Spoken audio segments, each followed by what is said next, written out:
Howdy, hey, I'm Hess Knight, and this is the channel where I do what I want. I'll be real, I wasn't intending to make Fnaf theories, but while I was working on some Christmas crochet for family stuff this year, I was binging the Fnaf theories on Game Theory.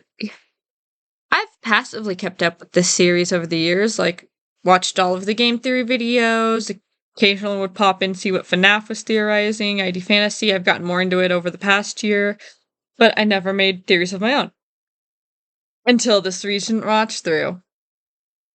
So a quick disclaimer, I do not play the games. My body cannot handle the jump scares if I can't take a break afterwards to cool myself down. I have not read the books.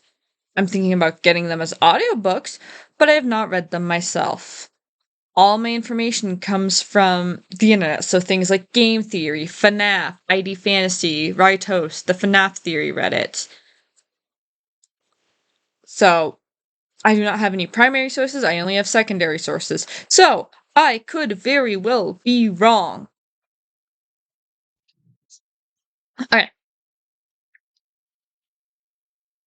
Cassidy isn't the one you should not have killed. Like, the one you should not have killed's name isn't Cassidy.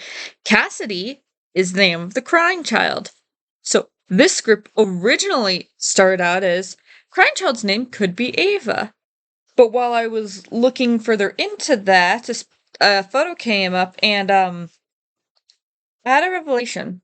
So, let's start with Evan versus Ava. The community got Evan from the security logbook's Foxy grid, but the N in it was always a little bit shaky and used different evidence compared to Ava. But it had to be Evan because Ava's a girl's name, and Crying Child is a boy. So I sat there Googling if Ava could be a boy name. It can't, but it's more strongly associated with being a female's name. So I was like, oh, could Crying Child be a girl?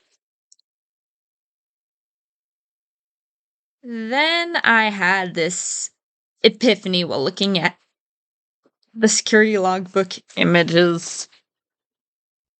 The one you should not have killed talks through faded text, right? And Crying Child alters the text. That's how they communicate.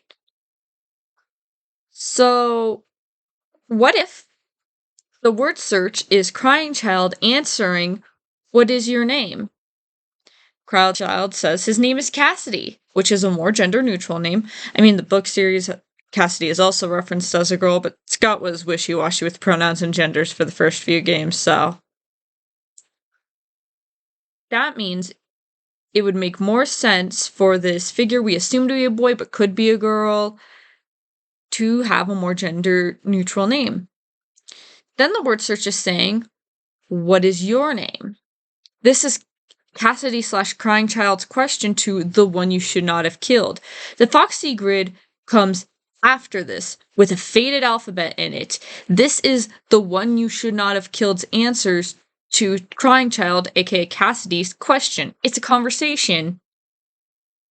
What is your name? Cassidy, what's your name? Ava. Does this change anything with the widely accepted Fnaf theories at large? No, not really. You just replace any mention of Cassidy as the one you should not have killed's name with Ava.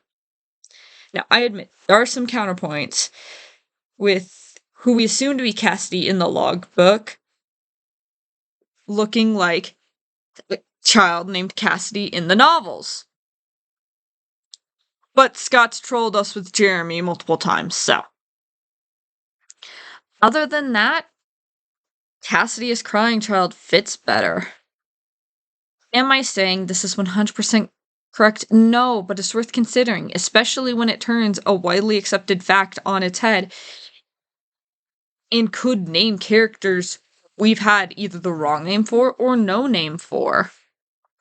Cassidy was said by Scott to be an important name, but he never confirmed it was the one you should not have killed. So, just worth considering. Next time I do a theory video like this, I may get into my Cassie might be paralleling Crying Child and Gregory might be paralleling Michael theory, but that's a problem for another Hessenite. I just had to get this idea out while it was bugging me.